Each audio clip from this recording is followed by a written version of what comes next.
Bonjour et bienvenue sur cette nouvelle interview des créatrices de l'entrepreneuriat. Aujourd'hui, j'ai la joie d'accueillir quelqu'un que j'ai rencontré à l'occasion d'un marché de créateurs local en tout cas de ma région. Bonjour Stéphanie de Roche.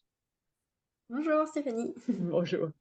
L'intention de ces interviews, pour rappel, c'est d'inspirer et de rassurer les gens qui ont envie d'entreprendre, qui se posent beaucoup de questions, hommes comme femmes, sur quelle est cette réalité de l'entrepreneuriat. On a tous des mythes qu'on voit, on lit dans la presse, que la société nous projette, mais la réalité n'est pas forcément celle-là.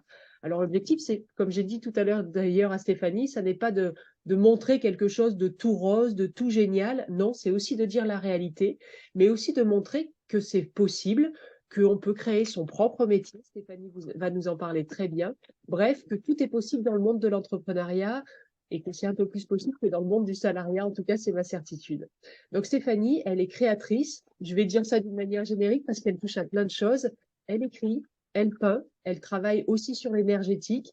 Elle écrit des poèmes. C'est ça qui m'a fait la rencontrer. D'ailleurs, j'ai acheté 2 marque-tapages, comme dirait ma fille, avec des poèmes et avec des illustrations qui m'ont tapé dans l'œil.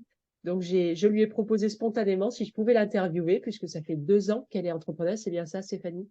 Oui, c'est ça. Donc, c'était pile, et c'est toujours pile ma cible. Donc, je suis ravie de pouvoir vous interviewer.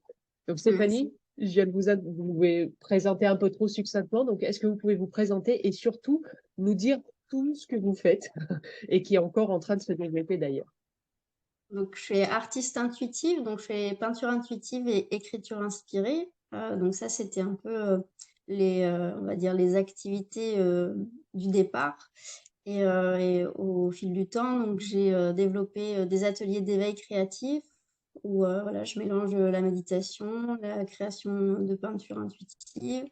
Plus récemment, donc des cercles de partage, donc autour des fêtes celtes, donc qui marquent différents temps dans l'année, des moments de reconnexion aussi à soi, et des ressourcements énergétiques au tambour avec le chant intuitif.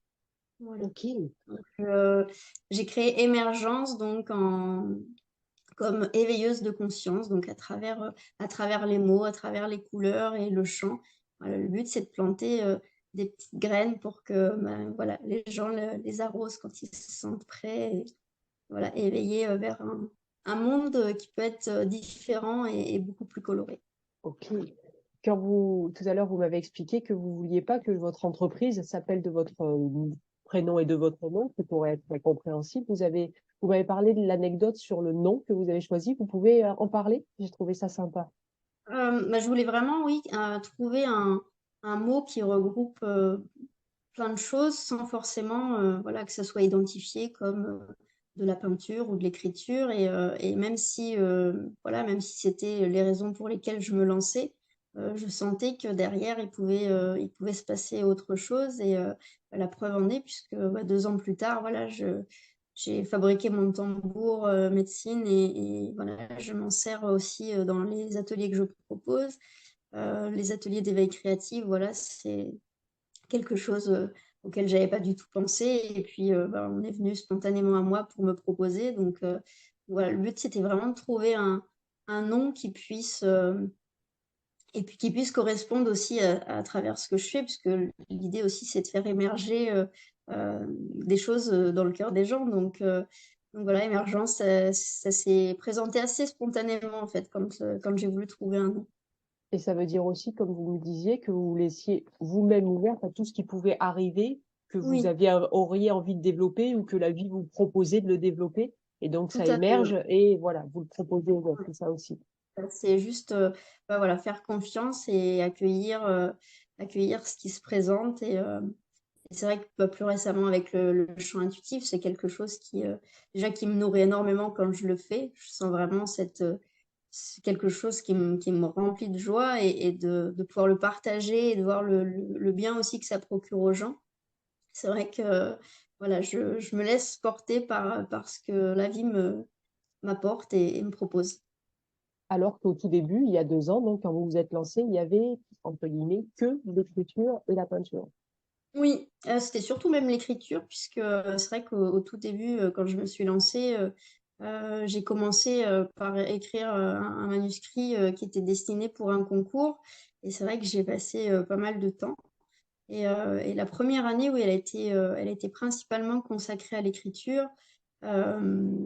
J'ai aussi fait un autre concours qui a abouti à mon premier roman par la suite. Et c'est vrai que voilà, il y a eu énormément de poèmes. Enfin, et à contrario, la deuxième année était plus axée sur la peinture. Et en fait, j'avais pas envie de faire de choix parce que je sentais vraiment que les deux m'apportaient des choses vraiment différentes. Et même dans la pratique, quand je peins toujours en musique, avec des musiques de méditation ou de la musique classique. Et alors que voilà, l'écriture, j'ai vraiment besoin d'un silence absolu, d'être dans ma bulle.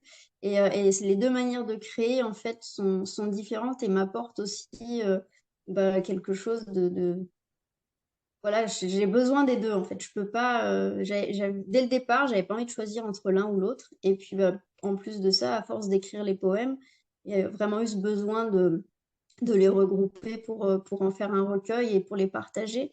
Et du coup, l'idée d'illustrer aussi ce recueil avec les peintures, ça a été une évidence. Donc voilà, c'est comme ça qu'est née Thérapie. Excellent, excellent. Donc, 2 ans d'entrepreneuriat et avant, vous m'avez parlé de toutes vos expériences professionnelles parce qu'il n'y en a pas eu qu'une seule depuis l'école de commerce et un voyage au Brésil qui a finalement été un déclic d'un changement de vie. Est-ce que vous pouvez expliquer justement aux auditeurs quel a été votre cheminement de salarié à entrepreneur? Ouais, il y a eu cette école de commerce. Alors, je ne savais pas vraiment d'ailleurs pourquoi je faisais une école de commerce. C'est juste que ça faisait beaucoup sourire mon père parce qu'il me disait, mais jamais tu quitteras l'école parce que en fait, j'aimais bien les études et je voulais aller le plus loin possible. Donc, il y avait un peu de ça. Je me cherchais pas mal. Et, euh, et donc, après, oui, j'ai fait 5 ans dans la grande distribution. Et puis voilà, à faire beaucoup d'heures et pas forcément m'épanouir à côté. Et puis la vie a fait que bah, voilà, j'ai dit stop en fait à ce fonctionnement. Et puis mon arrivée en Auvergne a un peu remis la balance à l'équilibre où j'avais un emploi qui me plaisait, où je faisais de l'assistanat commercial. Et à côté de ça, j'avais du temps libre aussi pour un peu découvrir les forêts, etc. Revenir un peu cette connexion à la nature qui finalement me plaisait beaucoup et que j'avais totalement négligée. Et puis ce voyage au Brésil, voilà, qui a été un élément déclencheur, qui d'ailleurs, c'était assez surprenant, c'est que j'avais entendu parler de cet endroit. Je l'avais même conseillé quelques années plus tôt à un ami. Et en fait, un jour, je lui ai envoyé un message pour savoir comment il allait. Enfin, j'envoie un mail et il me répond, je te rappelle, dans 2 semaines, je suis au Brésil. Et en fait, voilà, par la suite, c'est lui qui m'a fait rencontrer la personne qui l'avait accompagné. Et puis, 2, 3 mois plus tard, c'était moi qui étais là-bas. Et effectivement, 3 semaines, on va dire un peu coupées du monde parce que voilà, le décalage horaire, j'évitais de consulter la boîte mail. Enfin voilà, je me concentrais vraiment sur ce que je vivais là-bas et le temps avait un autre, enfin, il y avait un autre rapport au temps, quoi. Tout le monde marchait doucement, prenait le temps. Enfin, les journées semblaient à la fois très longues et en même temps, on avait l'impression de faire plein de choses. Enfin, c'était assez surprenant.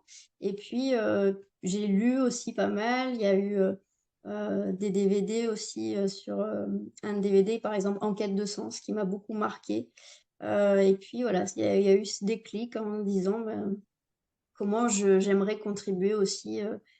Bah, voilà, j'aime bien la légende du colibri, quoi, faire sa part. Mhm. Et donc voilà, c'est ce voyage, ce premier voyage, parce qu'il y en a eu deux en fait, ce premier voyage au Brésil, il a vraiment eu voilà, ce déclic-là de me dire, ben, voilà, je savais qu'il y avait des choses à changer, je savais pas vraiment quoi, mais ça a été la prise de conscience pour se dire, bon, maintenant, et puis ben, les choses ont fait que petit à petit, ça s'est mis en place, quoi. Petit à petit, ça s'est mis en place. Et comme vous m'avez dit, c'est parce que vous avez commencé à vous écouter vraiment.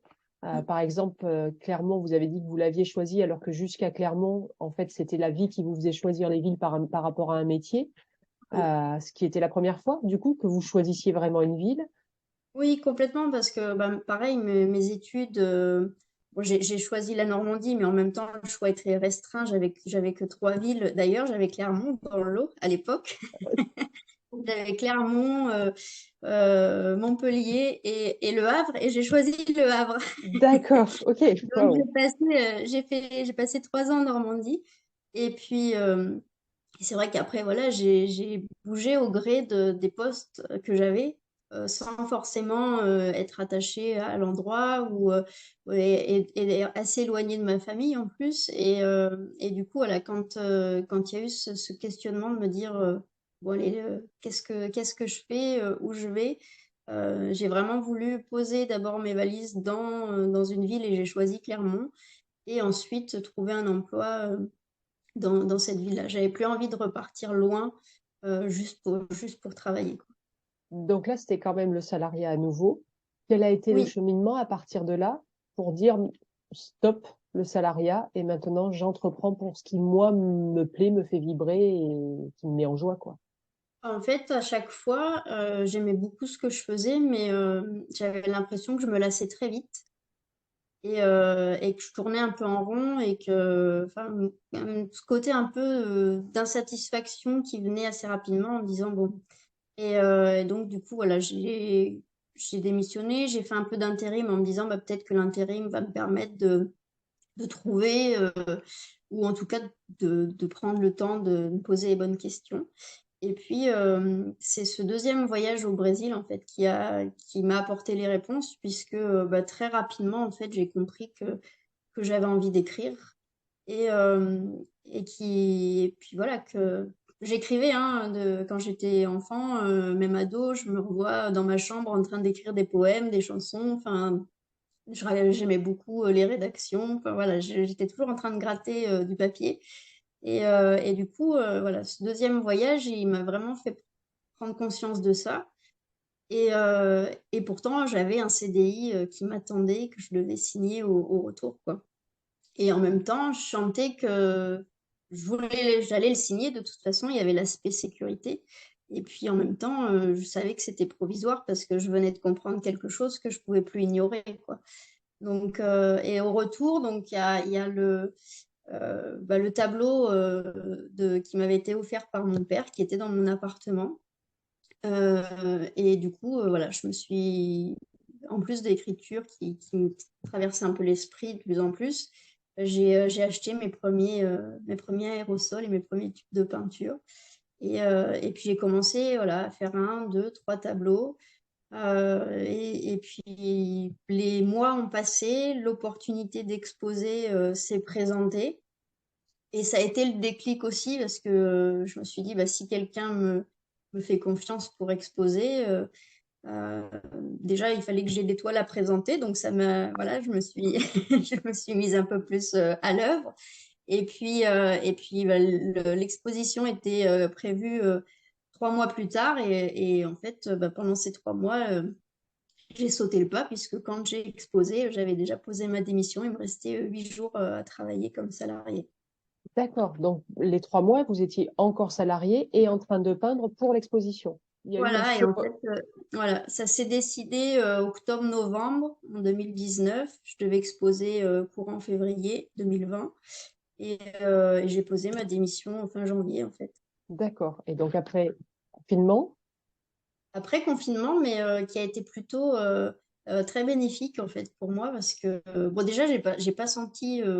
Euh, le premier a été plutôt bien vécu dans la mesure où, en fait, je venais de quitter le monde du salariat pour travailler à la maison. Et du coup, voilà, pour moi, j'avais le bureau, mon espace pour peindre. Donc, d'être obligée de rester à la maison, ça m'a pas du tout dérangée. Et après, voilà, c'était plus le deuxième qui a été plus compliqué parce que bah, j'étais en train d'exposer sur Châtel-Guyon cette semaine-là. Il a fallu tout enlever, etc. Donc, il y a eu un peu ce côté frustrant de ne pas pouvoir aussi montrer les créations. Mais en tout cas, voilà, c'est une période, moi, qui m'a beaucoup servi parce que, voilà, je me suis dit, bah, justement, il fallait redoubler d'efforts pour avancer. Et je pense que ça m'a aussi permis euh, peut-être d'avoir des petits coups de boost par moment, quoi. De se dire, bah oui, la période n'est peut-être pas propice, mais justement, comment j'en tire bénéfice, quoi. Ok, ouais, basculer le verre, enfin voir le verre à moitié plein plutôt qu'à Voilà. moitié vide. Mm. Euh, Est-ce que vous aviez déjà eu l'idée de devenir entrepreneur? Ça vous avait déjà traversé l'esprit ou pas du tout? Alors, ça m'a traversé l'esprit et je l'ai même été, on va dire, quelques mois à une période, mais Ouais, la création est mal tombée, ce qui fait que j'ai dû rapidement arrêter. En fait, je faisais des créations florales. J'avais fait quelques marchés de Noël. d'accord, Mais voilà, j'ai toujours eu envie de créer des choses, de bricoler, même de décorer des fois un peu la maison. Voilà, donc il y a d'accord. toujours cet aspect-là depuis toujours. Mais, et après, voilà, je suis fille de commerçants aussi et artisans, donc j'ai baigné aussi dans cette atmosphère-là. Et puis, enfin, pas que je me suis toujours jurée, mais c'est vrai que j'ai grandi en voyant mes parents énormément travailler. Et du coup, bah, évidemment, faire des études et avoir un emploi salarié, pour moi, ça s'imposait parce que voilà, je voulais pas d'une vie comme ça. Mais en même temps, j'ai grandi là-dedans ça m'apporte énormément aussi voilà, d'être mon propre patron, on va dire, même si je ne prends pas ça. Pour moi, c'est vraiment une activité et beaucoup de plaisir. C'est pas la notion de travail, voilà, c'était avant, quoi. La notion de travail, C'est pour ça. moi, voilà. Quand on fait ce qu'on aime, on n'a pas l'impression de travailler. Et en fait, il n'y a plus de semaine, il n'y a plus de week-end. Là, vous me disiez tout à l'heure que ce soir, vous animiez un cercle. Alors là, la diffusion était enfin, l'enregistrement est en janvier pour ceux qui nous, Ouais. qui nous regardent, d'où le pull et les Mais il y en chaussures. aura tous les mois. C'est ça. Et du coup, il y aura tous les mois. Et en fait, voilà, c'est un samedi soir, quoi. Donc, c'est le week-end. Le Oui, salarié bon, ne travaille il pas y a, habituellement. il y a pas de rythme. Enfin, il n'y a pas de rythme. Disons que en fait, c'est se réinventer un rythme. Et je suis encore dans l'apprentissage aussi parce que jusqu'à il n'y a pas si longtemps, des fois, je me mettais de 8 heures du matin à midi, de 14 heures à 18 heures derrière l'ordinateur. Et puis non, la créativité, elle vient. Des fois, maintenant, ça me sort du lit à 3 heures du matin et c'est OK. Et je vais prendre un cahier et puis je vais écrire et puis je ferai une sieste à 10 heures. Enfin, c'est aussi se recréer un rythme parce que voilà, c'est complètement différent de ce qu'on peut vivre aussi comme salarié. Mm, mm. Oui, Et pour moi, c'est sûr que bah, les salons et les marchés, c'est les week-ends. Donc, je vais pas dire, bah, non, non, je ne travaille pas le samedi, dimanche. Donc, c'est derrière aussi être capable de s'autoriser à prendre une journée en pleine semaine pour dire, bah, là, je fais une pause et j'ai besoin de me ressourcer. Et peut-être que la balade en forêt ou aller boire un thé avec une amie, bah, ça va être ce moment-là aussi qui va permettre de recharger les batteries pour être en forme pour le week-end d'après. mm, Mais voilà, c'est un rythme qui est totalement différent et il y a aussi une grande liberté aussi dans cette manière de créer. Donc, moi, j'aime beaucoup. oui, oui. Et c'est vrai qu'on parle souvent de l'entrepreneuriat pour cet aspect de liberté. Alors oui, il y en a, mais encore faut-il se l'autoriser. Et quand on a été conditionné de manière logique par des années de salariat, c'est quelque chose qui est très compliqué comme apprentissage pour certaines personnes. Alors ça se fait, hein. Comme tout apprentissage, on peut tout apprendre, mais il y a des personnes qui sont démunies de ne plus avoir ce 8 heures, 12 heures, 14 heures, 18 heures, par exemple. Euh, Vous, c'était une qualité que vous aviez déjà de savoir vous écouter et vous organiser par rapport à cette écoute de vos besoins ou vous le développez depuis l'entrepreneuriat? Je pense que je suis encore dans cet apprentissage parce que justement, il y a un peu ce côté où petit, on peut nous dire, ah, mais il faut travailler dur pour réussir, etc. Et il y a des fois, oui, enfin, c'était surtout les premiers mois quand ça m'est arrivé hein, d'être quelques journées complètement à plat, à pas pouvoir écrire une ligne et tout. Et là, c'était, oh là là, mais pourquoi j'ai démissionné? Enfin, il y avait un peu de culpabilité à se dire, mais là, mais aujourd'hui, mais j'ai rien fait, ça n'avance pas. Et en fait, c'est OK parce que des fois, il vaut mieux prendre une journée ou deux à vraiment ben, se reposer et puis repartir du bon pied ensuite plutôt que de vouloir s'essouffler absolument à tenir un rythme qui n'est pas forcément bénéfique. Hmm. Mais non, je suis encore dans cet apprentissage-là Et justement, des fois, je le repère en me disant, ah, là, attention. Et donc, bah, c'est oui, peut-être aller dans un café pour écrire j'ai cette liberté-là aussi de pouvoir créer où je veux, quoi. Mm. Voilà, si je veux partir une semaine pour écrire au bord de la mer, c'est aussi possible. Enfin, il y a aussi mais il faut se l'autoriser, en fait. C'est ça qui Mm. par moment peut être un peu délicat parce que malgré tout, autour de nous, les choses ne changent pas forcément. Il y a toujours des personnes qui travaillent avec des horaires de bureau, donc il faut aussi accepter qu'on n'ait pas le même rythme. Ouais, il y a vraiment cette notion de culpabilité au départ qui était là en se disant, bah, c'est pas juste, la personne avec qui je vis va au bureau toute la journée et puis bah, moi, j'ai travaillé que le matin.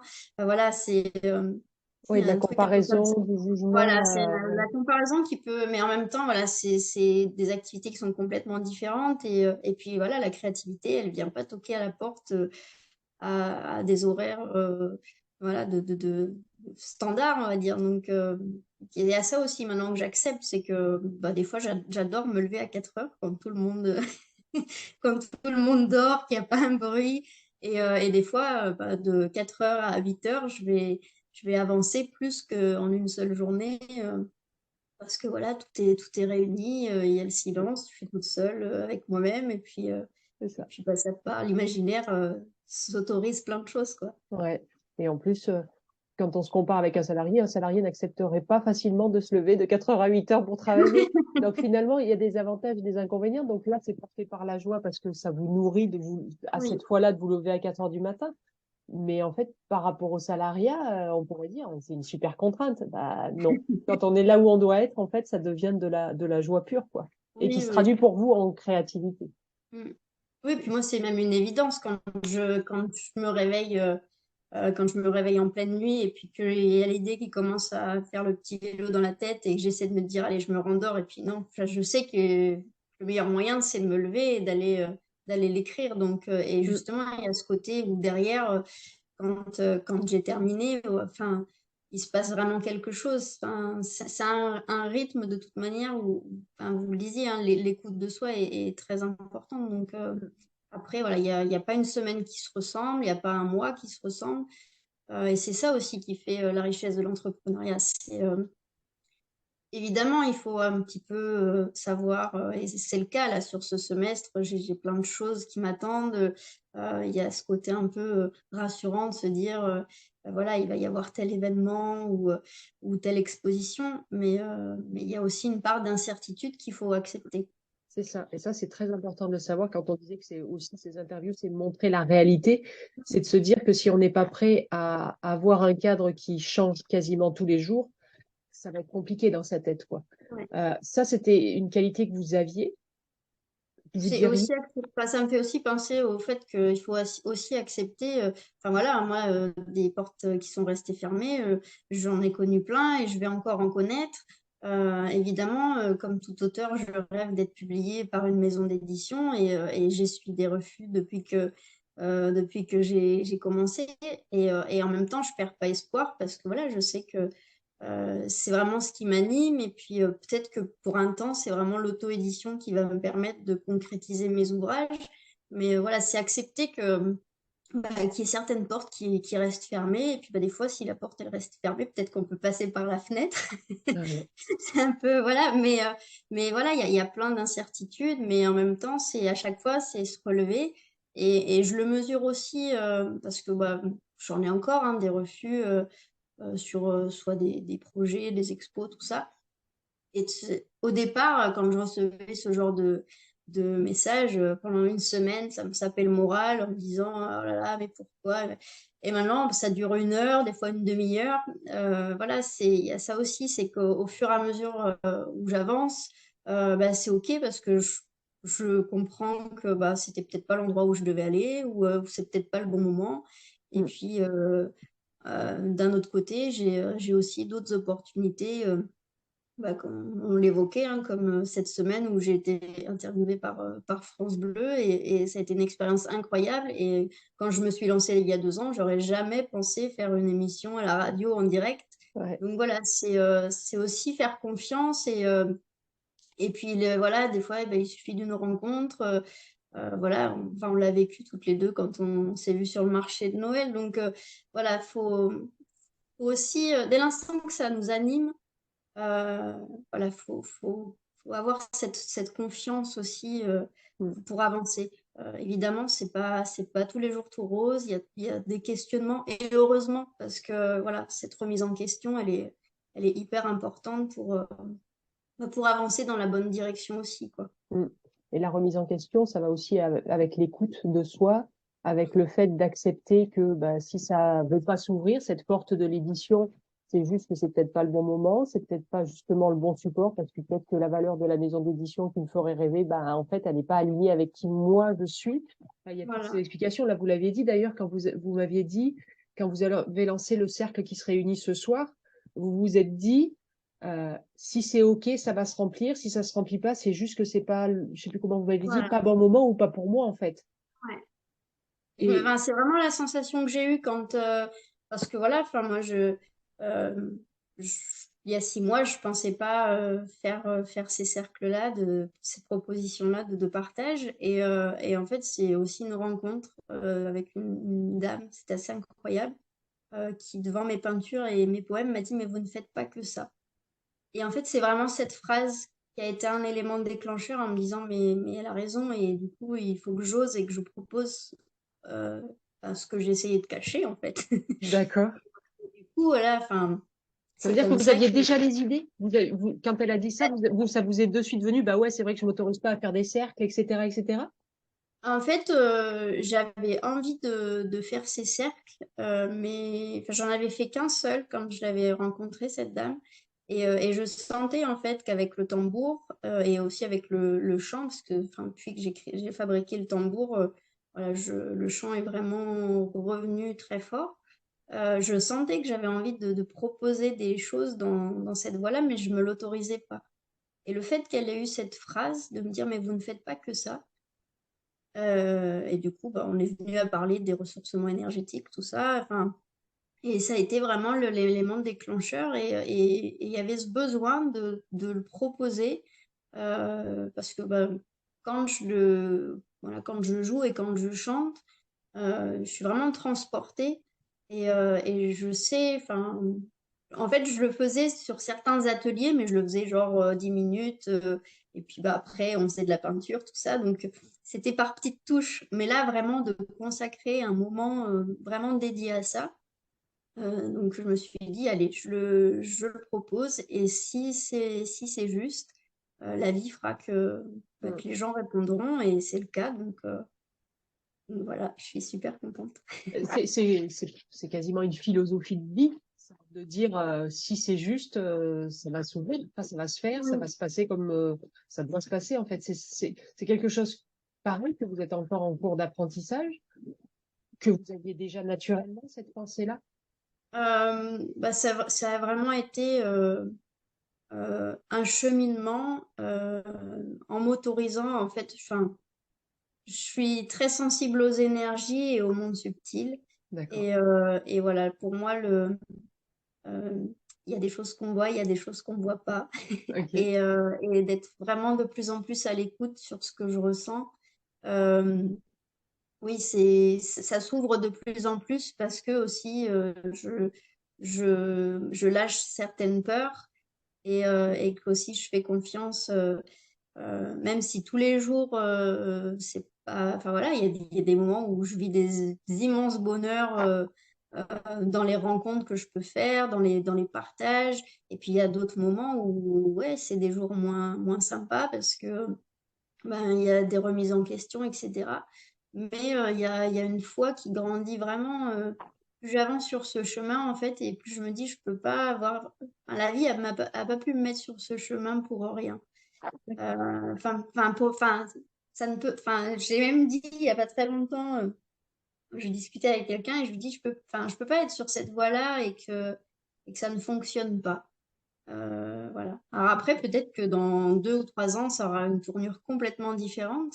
Mais en tout cas, voilà, il y a quelque chose en moi qui fait que voilà, j'ai envie de poursuivre sur cette voie et de croire à toutes ces belles choses qui se passent, parce que voilà, en 2 ans, il s'est passé vraiment des choses incroyables. Donc, quand vous parlez de foi, finalement, c'est la foi que vous êtes sur votre bon chemin et que de toute façon, même si vous n'y étiez plus, la vie va vous faire Oui, comprendre comment retourner sur le chemin qui est fait pour vous, c'est ça? ouais, c'est ça. Quand vous dites que vous avez des peurs, une des principales peurs, moi, des personnes que j'accompagne et qui veulent essayer de quitter le salariat et qui veulent oser vraiment entreprendre quelque chose qui leur plaît, qui les fait vibrer, la peur du manque financier est la première exprimée. Vous l'avez eue, celle-là?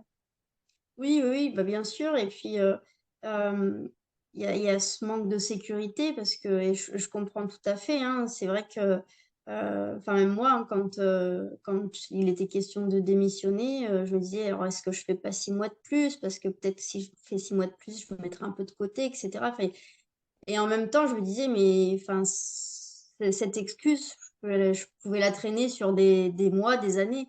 Sans Donc à un fin. moment, voilà, c'est de se dire, ben, OK, si c'est pas maintenant, donc oui, je comprends ce côté la peur du manque, la peur de lâcher quelque chose, on sort de sa zone de confort, hem et en même temps, voilà, enfin, il y a un documentaire que j'aime beaucoup, sur YouTube qui s'appelle «Renaître». Il y a un monsieur dedans qui parle justement de la zone de confort et il dit: «Mais la zone de confort finalement, elle est pas si confortable que ça puisque, elle nous fait croire que, mais voilà» Elle est et justement confortable dans un inconfort voilà, habituel. c'est ça et on se met en tête que c'est une zone de confort, mais voilà et en fait, ouais, je comprends parfaitement qu'il y ait des personnes qui aient peur, aussi pour l'aspect matériel, parce qu'il peut y avoir un prêt pour la maison, qu'il peut y avoir, des enfants à gérer et cetera.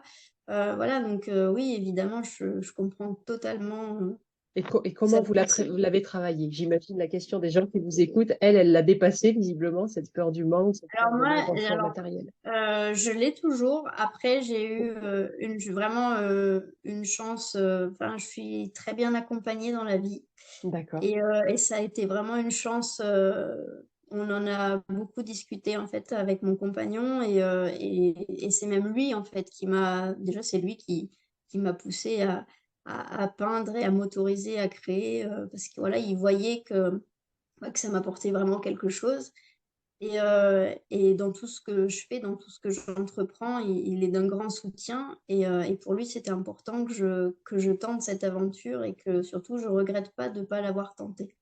Donc donc oui, il y a des mois où je participe plus aux dépenses que d'autres et parce que, bah, il y a des mois qui sont plus faciles que d'autres. Enfin voilà, Mm. le tout c'est, bah, on a la chance de discuter aussi, parce que l'argent peut être un sujet très tabou aussi dans les couples.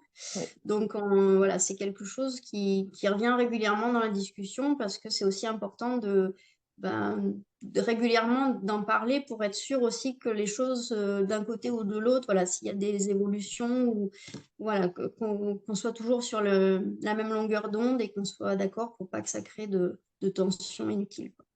Excellent. Merci. C'est très concret à appliquer. Communiquer avec le conjoint ou la famille, enfin toute personne qui pourrait nous soutenir, c'est chouette. Il y a Oui, et aussi, puis il peut y aussi y avoir alors ça, je les entends, mais j'essaie de pas faire attention. C'est que même ma famille, hein, mon entourage, j'ai énormément de soutien et ils sont très contents de ce que je fais. Et puis, mais en même temps, il y a ce côté, c'est plus eux qui ont peur pour moi Mm, mm. sur l'aspect financier. Mais parce que voilà, il faut aussi, quand on se lance dans l'entrepreneuriat, enfin, c'est important d'identifier aussi, c'est très bien, hein, que les gens, nous conseillent et cetera. Mais il y a aussi, heu, si on nous dit, «Ah oui, mais là, mais tu sûr?» parce que, bien souvent, c'est la peur de la personne parce qu'elle le ferait pas ou, parce que, elle oserait pas franchir le pas ou la situation dans laquelle on est la tétaniserait. Donc, faut arriver à dissocier ce qui est du conseil ou de l'avertissement de la peur de la personne qu'on a en face, quoi. On ne parle toujours que de soi. Donc, en fait, voilà. D'autant Voilà, plus dans notre entourage, si l'entourage, il n'y a personne qui est dans l'entrepreneuriat, ben, en fait, ils ne sont pas les plus pertinents par définition pour nous ouais, dire, et même quelqu'un qui aurait été dans l'entrepreneuriat, par définition, il n'est pas nous. il n'est pas avec notre expérience, il n'est pas à cette période de la vie. Enfin, c'est toujours très délicat, effectivement, les Ouais, conseils et les peurs qu'on nous projette sur nous. Donc, c'est très bien de faire ce rappel. Merci. C'est voilà. chouette. Euh, une question aussi par rapport aux émotions. On en vit plus, des plus grandes en haut et en bas que dans le salariat, logiquement. Comment vous faites, vous, quand ça arrive? Vous avez dit qu'il y a des jours super et des jours moins bien. Comment vous faites? Est-ce qu'il y a quelque chose que vous faites? Alors oui, les émotions, surtout, moi je suis une grande, une grande Sensible? sensible. J'aime beaucoup les montagnes russes. Mais c'est vrai que, alors maintenant, on va dire, je me fais des moments de douceur. Donc ça va être une bonne tasse de thé, quelque chose voilà, qui va m'apporter du réconfort. Essayer de prendre soin de soi, en fait, parce que euh, des fois, on a envie de, voilà, d'avancer, d'être forte, mais il y a aussi des moments où on est plus vulnérable et puis on a besoin de faire une pause et de prendre soin de soi. Donc, voilà, ça peut être peut-être juste lire un livre qu'on aime ou regarder un film, mais voilà, trouver ce biais en fait qui nous apporte du réconfort et qui vient un peu nous chouchouter. D'accord. Vous soulagez de l'émotion qui est pas sympa à l'intérieur, qui gratouille. Ok, Après, voilà, super. je suis quelqu'un aussi qui aime bien, voilà, soit prier ou prendre juste des moments de silence, ou ça va être allumer une bougie, essayer de faire un peu de respiration, de cohérence cardiaque, enfin, voilà, essayer de réinstaurer un peu le calme, etc. Mais voilà, c'est de trouver des moments comme ça qui puissent un peu tempérer les choses. Et puis, bah, ce que vous disiez tout à l'heure, c'est que bah, au sujet des maisons d'édition, si quelqu'un dit non à un projet ou à une idée sur le moment, ça ne veut pas forcément dire qu'elle est mauvaise. Et on en parle souvent à la maison, bah, on prend J.K. Rowling ou d'autres grands Disney. créateurs d'entreprises et qui se sont pris, ouais, Walt Disney, qui se sont pris des refus. On leur disait que c'était non, etc. Et qui, à force de persévérance, ont vécu des carrières incroyables. Alors, je dis pas que je vais marcher sur les traces de Walt Disney, mais en tout cas, voilà, le deuxième concours d'écriture que j'avais fait, ils m'avaient fait un retour, en fait, et ils ont énormément aimé. C'est juste que pour le concours, ça collait pas tout à fait dans le thème. Ok. Il manquait deux, trois trucs pour que vraiment, mais en tout cas, voilà, l'histoire a plu. Donc, des fois, c'est juste que c'est pas le bon moment, Ou c'était pas le bon ou pas endroit, la là, en bonne, fait. voilà, ou Ouais, pas la bonne personne en face, mais ça veut pas dire pour autant que l'idée n'est pas bonne.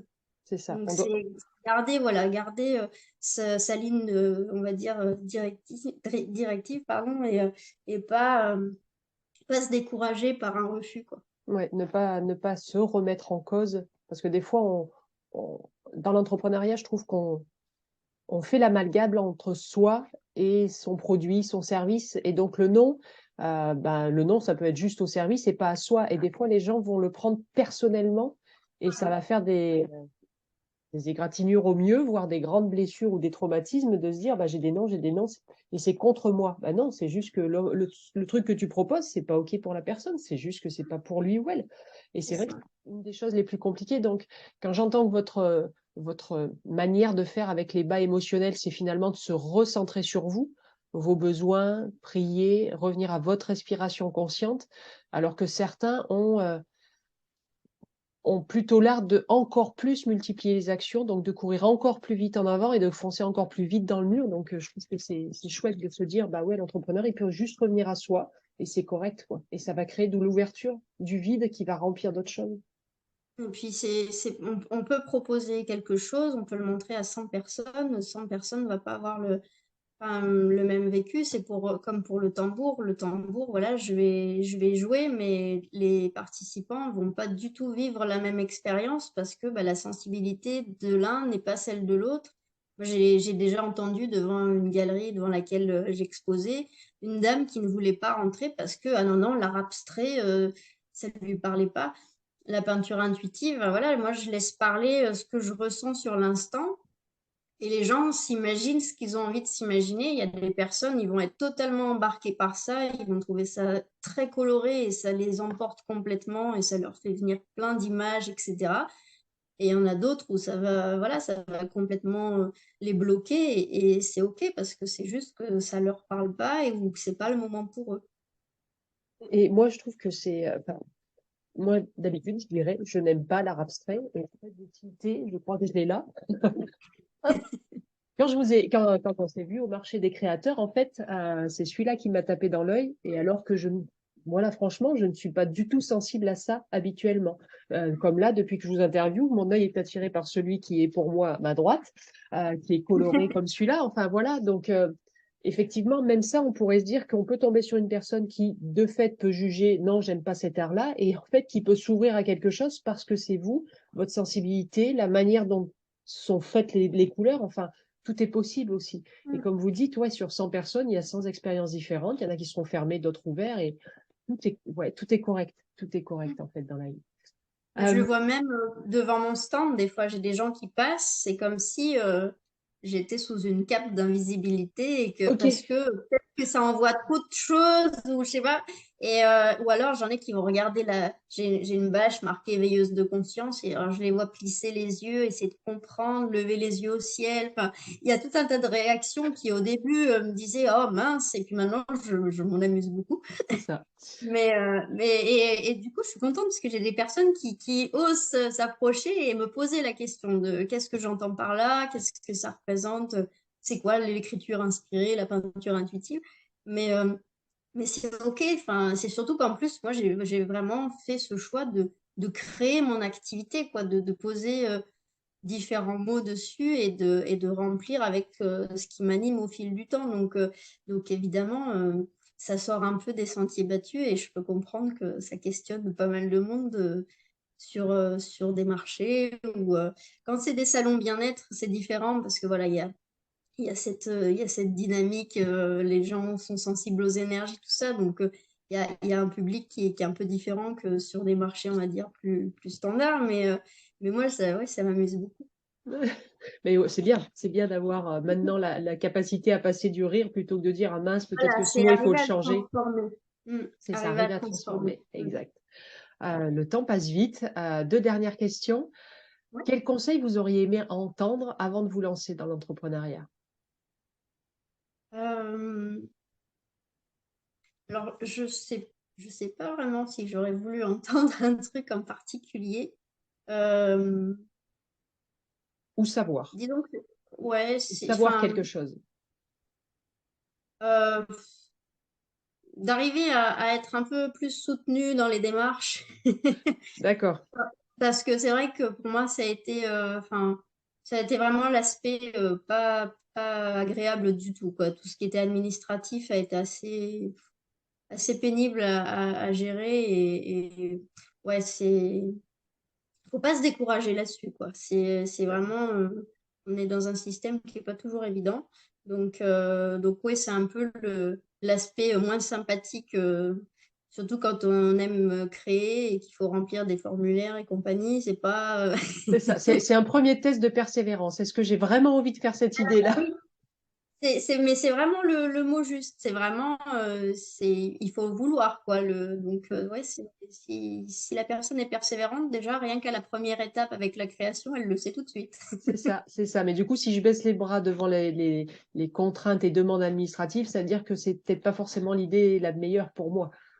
Après, c'est le conseil, enfin, quelque part, je l'ai parce que je suis quand même très soutenue, mais voilà, euh, il y a cette phrase, alors, je sais plus exactement, mais ne pas laisser croire qu'un mauvais jour nous laisse croire qu'on a une mauvaise vie ou quelque chose comme ça. Ah, Donc voilà, il y a un peu de ça, de se dire que c'est pas parce que les premiers temps vont être difficiles que ça va toujours être le cas, quoi. c'est ça, après la pluie, le beau temps.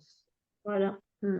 Ok. Et quel conseil vous donneriez aux personnes qui nous écoutent, qui sont soit en train de se poser la question de quitter le salariat, soit qui sont sur les tout premiers mois de l'activité d'entrepreneur?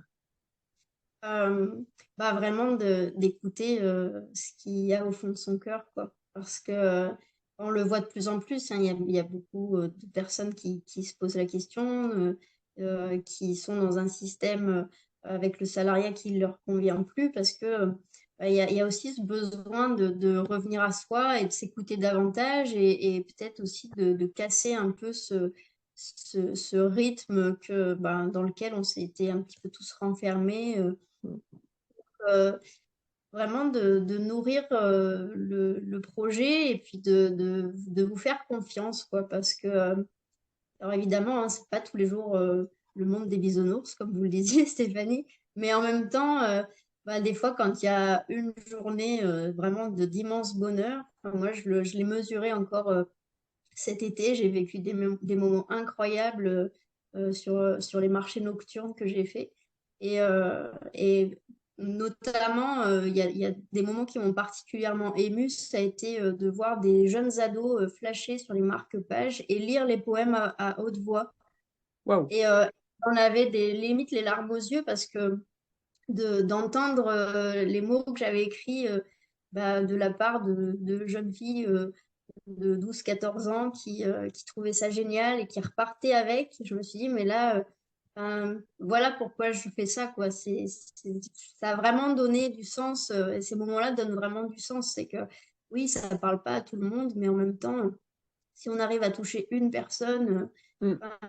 donc voilà, c'est croire en son projet, que ça vous anime aussi, parce que c'est dès l'instant que ça nous anime et que c'est fait avec le cœur, ça donne des ailes, quoi. C'est ça, c'est ça. S'écouter et suivre sa petite voix intérieure, en tout cas. Merci beaucoup. Pour terminer cette interview, est-ce qu'il y a une citation? Vous en avez cité une il y a quelques minutes, donc peut-être celle-là ou une autre, une citation, un mantra, une image ou un tableau, quelque chose à nous montrer pour terminer cette interview. Ça me fait penser à la citation La vie, ce n'est pas d'attendre que l'orage passe, c'est d'apprendre à danser sous la pluie. Elle est excellente, celle-là aussi. Eh ben, merci beaucoup, Stéphanie, pour toutes ces perles de sagesse, de réflexion. C'est excellent. Merci beaucoup. Merci. Et à tous ceux qui nous écoutent, eh ben, n'hésitez pas à liker, à commenter. Sous la vidéo, vous allez trouver les coordonnées de Stéphanie pour peut-être la rencontrer, peut-être commander quelque chose qu'elle a créé elle-même ou participer à un de ses cercles. En tout cas, n'hésitez pas à partager aussi parce que vous ne savez pas, cette vidéo, qui elle peut toucher et peut transformer la vie. Donc, merci et à bientôt pour une prochaine interview des créatrices de l'entrepreneuriat. Merci Stéphanie, au revoir. Merci Stéphanie.